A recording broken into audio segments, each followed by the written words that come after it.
Magandang araw po sa ating lahat. Ngayon po ay araw ng Friday.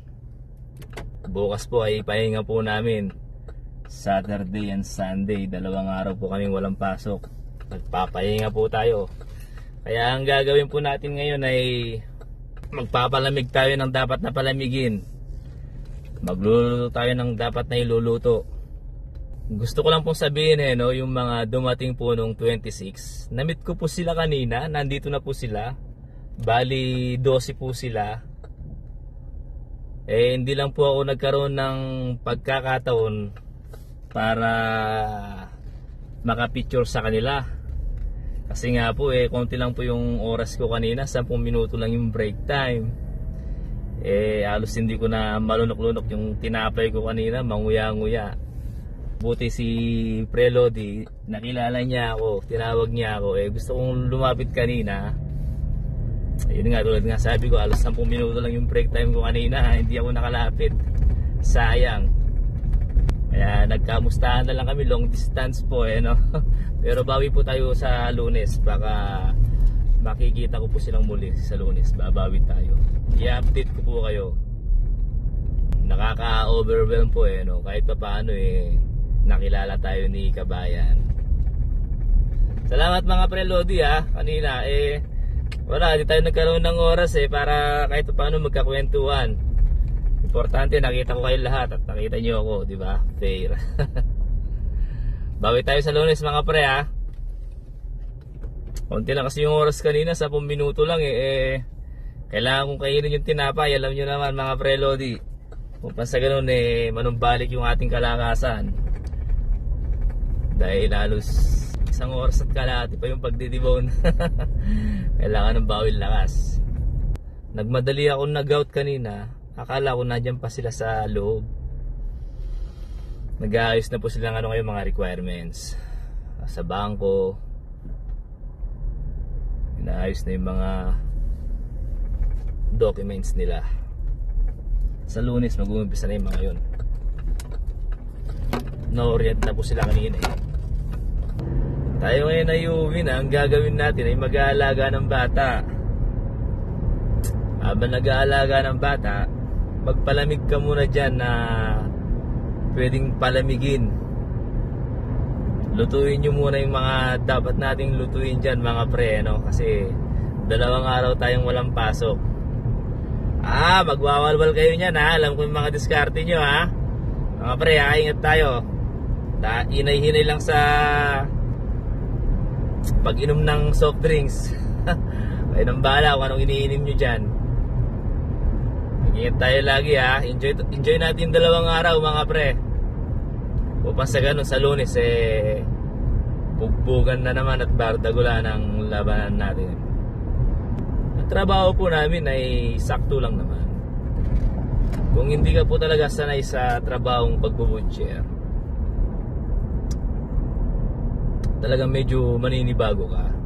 Pero kalahunan, masasanay din ang katawan mo. Ma-adapt mo rin yung sitwasyon, yung environment. At tulad po namin simulat sa pool, talagang deboner po kami sa Pilipinas. Nag-a-adjust din po kami.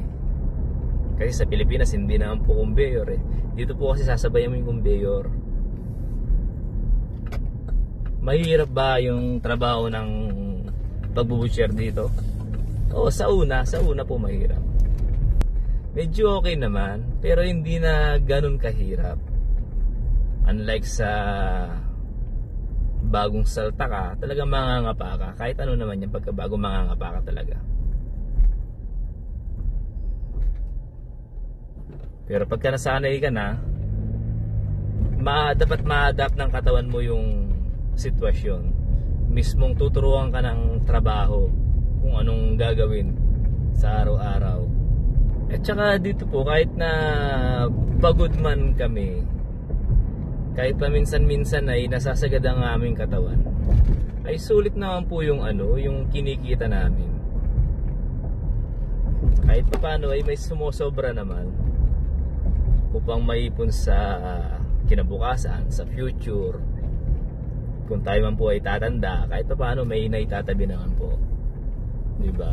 Hindi katulad sa based sa aking experience po Hindi katulad nung ako'y butcher sa Pilipinas. Kakasahod lang, wala na naman. Dito kahit paano, pagka nagsahod ka, meron pong matitira at matitira talaga.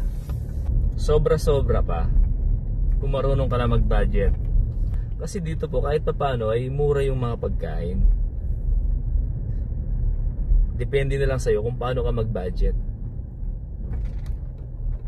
Kung ikaw ay mahilig magluto, makakatipid ka po talaga rito. Kung hindi ka masyadong kumakain sa labas, sa restaurant, makakatipid ka dito. Kasi mura lang po yung karne rito Mga isda, mura din po yung mga isda rito. Pagka pupunta ka sa pinaka city, sa Winnipeg, o kaya dyan sa Brandon, mas mura yung mga bilihin. Dito medyo mataas po ng 50 cents or $1 yung mga isda. Minsan $2 pa. Kaya karamihan sa mga kapwa natin Pilipino ay dumadayo po sila sa city. Marami yan ang bili nila bulto. Pang-stock po ng 2 buwan o 1 buwan.